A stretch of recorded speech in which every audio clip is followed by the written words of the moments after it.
Paano magiging mayaman ang isang bansa sa papel pero maraming mamamayan ang nananatiling mahirap? Kung tunay na mayaman ang Pilipinas, bakit tila hindi ito nararamdaman ng karamihan?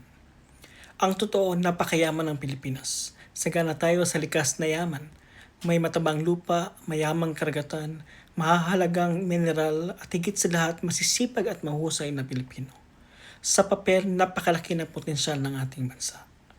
Pero bakit hanggang ngayon marami pa rin pamilya ang hirap makabili ng pagkain, makapagpaaral ng mga anak, o magkaroon ng desending trabaho? Bakit marami ang nagsisikap araw-araw pero parang hindi pa rin umaangat ang buhay?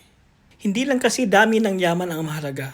Mas mahalaga kung paano ito pinamamahalaan at kung paano ito na ipamamahagi. Kapag may korupsyon, mahinang pamamahala o hindi pantay ang oportunidad, ang yaman ng bansa ay napapakinabangan lamang ng iilan habang marami ang naiiwan. Ang tunay na sukatan ng isang maunlad na bansa ay hindi lang mataas na kita o maraming likas na yaman. Ito ay kung ang bawat mamamayan ay may pagkakataong magkaroon ng maayos na edukasyon, disenteng trabaho at sapat na serbisyong pangkalusugan at isang buhay na may dignidad. Kaya ang tanong ay hindi lang, mayaman ba ang Pilipinas? Ang mas mahalagang tanong ay nasaan napupunta ang yamang dapat ay para sa lahat.